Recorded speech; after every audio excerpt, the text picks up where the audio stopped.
Mortal Kombat has killed off its roster more times than most franchises have characters. But here's what nobody talks about. Almost none of them stayed dead. From Hellfire Specters to zombie champions, death in this franchise is less of an ending and more of a career change. So today, we're breaking down every resurrected character in Mortal Kombat and what happened to them, starting with the one who made coming back from the dead, Scorpion, the Hellspawn Spectre. Hanzo Hasashi's entire existence is built on a lie. That's not an exaggeration. That's literally the plot. Before the spear, before get over here, he was a father, a husband, leader of the Shirai Ryu clan. Then Bi-Han, the original Sub-Zero, slaughtered every single member of his clan and killed Hanzo last so he could watch, which is, not ideal. But here's the thing. Bi-Han didn't decide to do this on his own. Quan Chi, a Netherrealm sorcerer with zero moral compass, secretly ordered the massacre. Then, he dragged Hanzo's soul to the Netherrealm and resurrected him as a Hellfire Spectre fueled entirely by rage. Teleportation, Hellfire projection, near immortality. The guy was dissolved in acid during Deadly Alliance and just came back anyway. Acid didn't matter. And the whole time, Quan Chi whispered the same thing. Sub-Zero did this to you. Kill him. So Scorpion spent over 30 years of franchise history hunting a man based on a completely fabricated grudge, manipulated by the same sorcerer who destroyed his life. That's not a villain. That's a puppet who doesn't know he has strings. But at least Scorpion got to keep his identity. The next guy on this list, he lost everything, including his name. Bi-Han was the original Sub-Zero. And if you're confused, no, that's not the Sub-Zero you're probably thinking of. That's his younger brother, Kuai Liang, who took the name after Bi-Han got a kunai through the skull courtesy of Scorpion during the first tournament, which is, not ideal. But death wasn't the end for Bi-Han. It was a renovation. Quan Chi dragged his soul to the Netherrealm and stripped away every trace of his humanity. No memories, no loyalty, no conscience,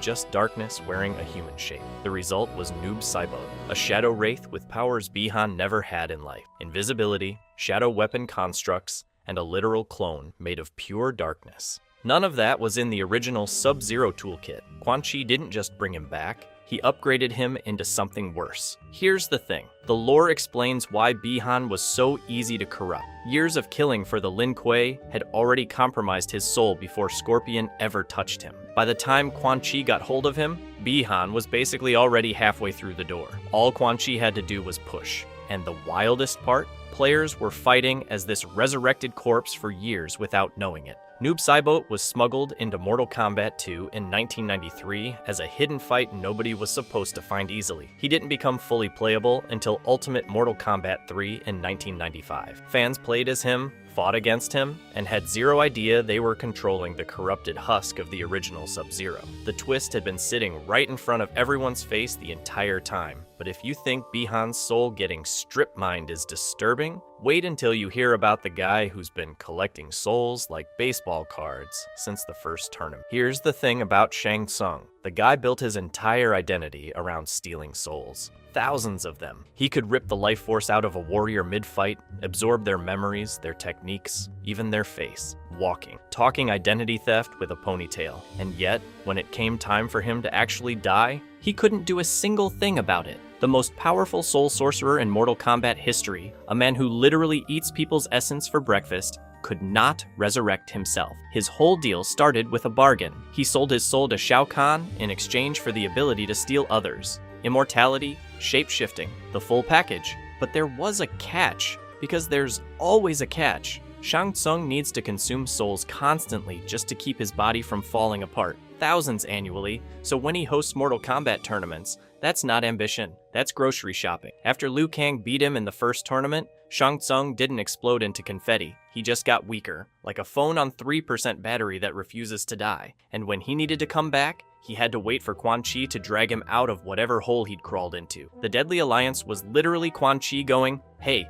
I need help murdering our boss. You in?" And Shang Tsung said yes like a guy who just got offered a ride home from the airport. The shape-shifting is genuinely terrifying though. Every soul he absorbs gives him full access to that person's fighting style, memories, personality. But none of that power, not a single stolen soul across centuries of harvesting, could save him when it mattered. But if you think a sorcerer who can't save himself is pathetic, wait until you hear what they did to Earthrealm's greatest champion after he won. Liu Kang was Earthrealm's greatest champion. 3 tournament victories, the one guy Shao Kahn couldn't break. and then Midway killed him off-screen in a cutscene. In Deadly Alliance, Shang Tsung and Quan Chi team up and just end him. No epic final battle, no last stand, no dramatic sacrifice. Earthrealm's hero gets taken out before the player even picks up a controller. The franchise's most important fighter, removed from the board by two sorcerers who decided that jumping him was easier than fighting fair. But here's where it gets dark.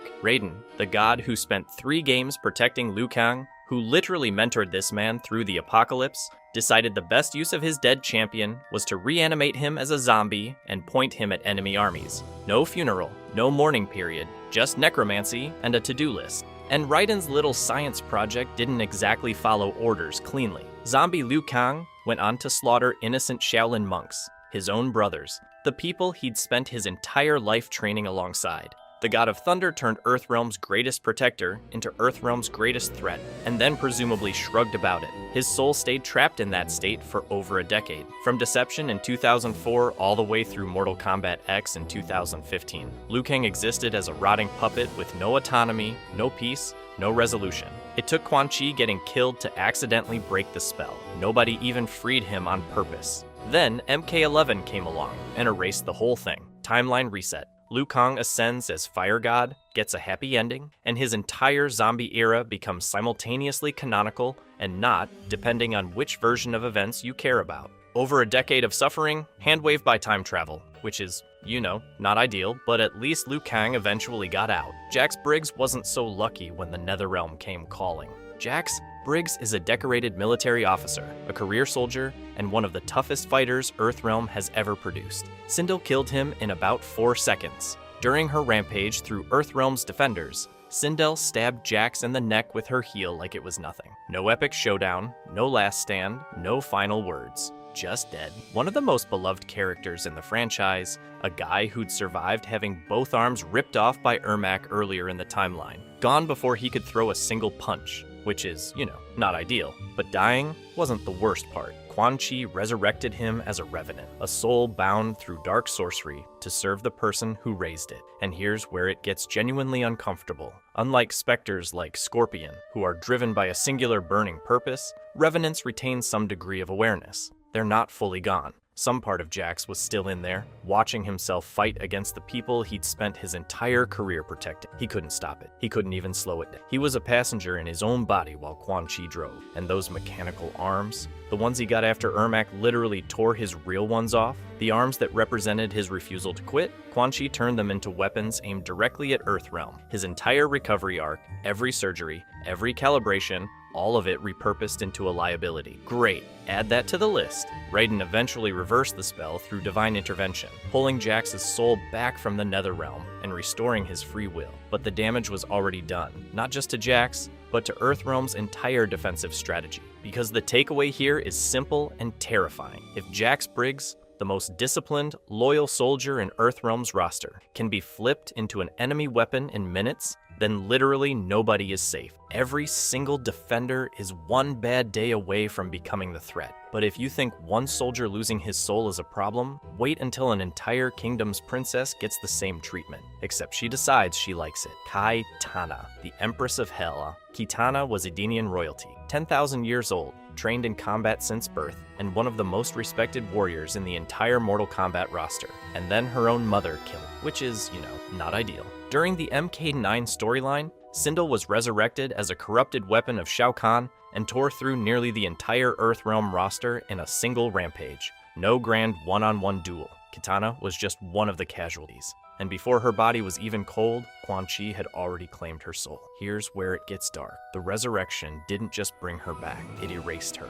The Princess of Edenia, the woman who fought for her realm's freedom, was replaced by something that looked like it crawled out of a nightmare. Corrupted purple skin, blackened armor, hellfire where her fan techniques used to be. Put pre-death Kitana and Revenant Kitana side by side, you'd think they were two completely different characters. But the visual transformation isn't even the worst part. As a Revenant, Kitana ruled the Netherrealm alongside Liu Kang in MK11, two former heroes twisted into tyrants. The woman who spent 10,000 years fighting against Outworld's oppression became an Empress of the Dead. That's not just corruption. That's a complete inversion of everything she stood for. Quan Chi didn't just create a soldier. He engineered a scenario where Kitana became the mirror image of what she hated most. Every other Revenant lost their identity. Kitana lost hers in the most personal way possible, by becoming exactly the kind of ruler she'd fought to overthrow. The timeline reset eventually freed her, but by that point, her Revenant reign had nearly helped tear reality apart. What's interesting is how the community responded. Dark Kitana became a fan favorite. The True Empress skin became one of the most sought-after unlockables in Kombat League history. Players weren't just tolerating the corrupted version, they were celebrating her. When your audience falls in love with the monster you created, you did something right. But if the emotional gut punch of a hero becoming a tyrant felt extreme, wait until you see what the Lin Kuei did to one of their own. Sub-Zero, the Cyber Resurrection. Every other resurrection on this list involves magic, dark sorcery, netherrealm corruption, divine intervention, some flavor of supernatural overreach. Kuai Liang's doesn't, and that's exactly what makes it the most disturbing one here. During Mortal Kombat 9's story, Kuai Liang was beaten, broken, and barely clinging to life when the Lin Kuei captured him. Not an enemy faction, not Outworld invaders, his own clan. Sector personally oversaw the process, strapping a dying cryomancer to a table and grafting cybernetic components directly onto his failing body. The official designation was LK-5020, which sounds like a refrigerator model number, because that's basically what they turned him into. But here's where it gets genuinely uncomfortable. Kuai Liang's consciousness survived the procedure intact. He could think, he could feel, he could remember exactly who he was. He just couldn't do anything about it. His agency was gone, his body belonged to the Lin Kuei now, and it got worse. His cryomancer biology actively rejected the mechanical components. His cells fought the metal. Every second inside that shell was agony. The resurrection kept him alive while ensuring that being alive was the punishment. Scorpion came back as a specter, fueled by rage. Noob Saibot came back stripped of his humanity. Kuai Liang came back fully aware, fully himself, trapped in a body that was no longer his, and screaming at him from the inside. That's not resurrection. That's a prison sentence with a pulse. And the kicker? MK1's timeline reset wiped the LK-5020 designation from existence entirely. No exploration of the body horror. No deeper dive into a cryomancer rejecting his own metal skeleton. Just gone. A lot of fans called it a missed opportunity, and honestly, it's hard to argue with them. Two Sub-Zeros, both undone by the people who were supposed to protect them. Bihan was corrupted into Noob Saibot by forces exploiting his violent nature. Kuai Liang was bolted into a machine by his own Grandmaster. The Lin Kuei legacy isn't a family tree. It's a kill list. But if you think being trapped in your own body is bad, wait until you see what happens when the God of Thunder himself goes dark. Raiden, the Dark God Reborn. Every resurrection on this list follows the same basic formula. You die, someone drags you back, and you come out worse than before. Raiden's is different. Raiden never died. He just stopped being himself. After absorbing Shinnok's corrupted amulet, something inside Raiden broke. Not his body, not his powers, his sense of purpose. The god who had spent the entire franchise ordering mortals to lay down their lives for Earthrealm absorbed the essence of a fallen elder god. And he didn't come out the other side clean. He came out about as stable as a being with infinite cosmic power, and a corrupted soul possibly could.